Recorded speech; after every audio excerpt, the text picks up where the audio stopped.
If you're going to use a flint and steel for building your fire, it's important that you have a really good base of tinder for it. You want to fluff it because you're going to be throwing sparks down into your tinder bundle, and it has to have a nice little place to go in and start that flame. You're going to be throwing a lot of sparks, and a lot of sparks are just going to go out and they're not going to catch, but you want to fluff up your tinder bundle and make it nice and airy so that the sparks can go down inside of it and catch one of the fibers and bring it to a flame.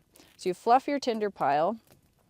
Once you've done that, your flint and steel has, when it's brand new, it has a little outer coating on it. It's black. It's important that you shave that off before you try to use it. That coating is not going to allow you to get good sparks. Once you shave it off, you'll see sparks starting to form, and you'll see that it's a bright silver instead of black. All the flint and steels are different, but you'll be able to feel that there's an edge on your steel that has a lip to it, and that's what's going to grab into the flint and pull pieces of it off. You're basically shaving off pieces of flint. Another thing that you can do to help you with your fire, you can take a knife, you can take, sometimes they have a saw edge like this, and you can actually shave some of it down into your tinder bundle to give you even more opportunity for a spark to light something in there. If a spark lands on a piece of this, it can ignite it and it can give you a little bit extra fuel in there. So you'll feel your edge on your striker and find the lip. That's the part that you're going to use. The angle in which you place that on your flint is going to determine how much of a bite you get. If you have it tipped too close to it, you're not going to get as good of a bite. If it's straight up and down, it's not going to shave it at all.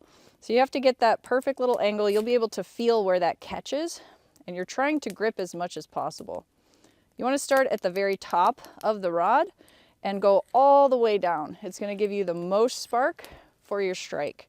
There's two different methods to doing this. One is to hold your flint still and move your striker. The other option is to hold your striker still and pull your flint away from it, which is my preferred method, and I'll tell you why. When you're trying to get your flame in your tinder and you're moving your striker towards it, you can tend to bump it. You can also tend to be wafting air into it, and I feel like it disturbs my foundation that I've built a lot more than if I pull the striker away. That way I can direct it exactly where I want. I push those sparks into my little foundation, my little nest, without disturbing it as much. But it depends on each individual which method is going to be the most effective for you. So you need to play with it, see what feels the best and what works best for you, and do what works best for you. Some people prefer to go quick and just throw a lot of sparks on your tinder bundle.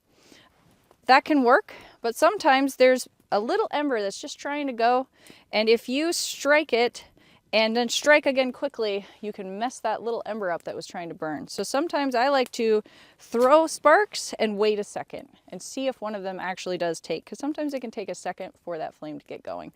That's another thing where it's personal preference. Do what works best for you, what seems to be most effective in your situation. Another option that you can use as a striker for your flint is a knife. If you have a knife that you don't really use for other things, a knife helps to cut open and pull apart a lot more flint at one time. You get a lot bigger sparks, you get a lot more sparks using a knife blade. The other nice thing about it is that it's longer, so you have more leverage. It's difficult to get leverage with that little striker, and you can do it, it works, but this makes it a lot easier to do. This is another kind of neat style of a flint and steel. This is from Pyro Putty. This striker was on a cord, so it was hooked to this, but I like to take my strikers off the cords because the cords can minimize the movement that I have, the amount that I can move it, and it makes it a lot easier to use. So the striker for this one is inside of this pipe, and you light your fire, but then this can be a really good way to get your fire going hotter, is to blow through a straw. I keep a little pen, like a Bic pen that's been taken apart. You have the white tube part. I keep that in my pack generally to use for this, but it's just like the olden days where they would have the blowers they'd use to get a fire going well. Something like this that you can blow air through onto your fire into the center of it can really help increase the heat in your fire.